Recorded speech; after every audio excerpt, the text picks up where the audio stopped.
Magandang buhay po sa inyo mga kahabi. Nandito ulit si Carlito. So, unang-una nagpapasalamat tayo sa ating Panginoon sa Kristo sa walang sawang pagbibigay sa atin ng buhay at blessing sa araw-araw. So, walang hanggang pasasalamat yan sa Panginoon dahil yan ang buhay na natin anyway. So, ngayon may mga nagtatanong sa akin, Carlito, paano ba nagagawa yung ating mga bracket? So, ito pong mga bracket na to ay nanggagaling din sa mga pipe. Ito, katulad po nito, no? Ito pong pipe na ginagamit ko na to, ito po ay Neltex, yan.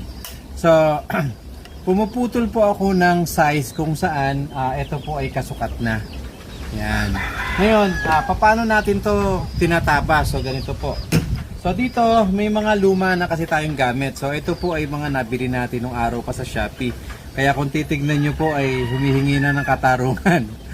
Baka may mga ganito kayo hindi ginagamit. Anyway, nagagamit natin to. Ito yung ginagawa nating pang hold. Ayan. So dito, iniipit ko siya rito. Kasi ito, ano lang po ito ha, wala tayong ibang gamit pa. Kumbaga yan. Iniipit natin siya diyan. Tapos, ito yung kinakat natin. Yan. So, gamit yung portable. So, ito may mga 2 tanong to. Itong tatak na to, gamit to itong portable na to, malaking bagay to. So, kakatingin niya natin to.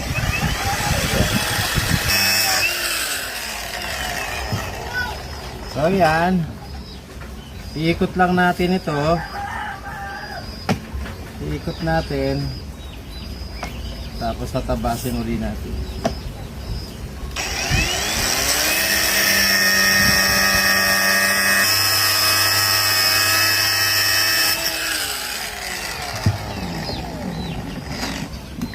So, ito yan.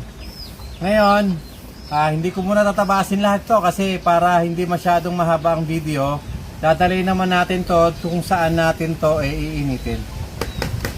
So, dito. So, ito yung sumunod na process. Nung matapos natin i-cut, ngayon, iinitin naman natin to. So, gamit itong ating heat gun. Actually, ito pong heat gun natin na to, ito po ay mula sa kagandahang loob ni Brother KMJS. Ito po ay napulot ni Brother Nitoy diyan sa sa basurahan diyan sa junk shop. Tapos kinalikot ni Brother Nitoy na ayos. Kaya malaking bagay ito. Yan.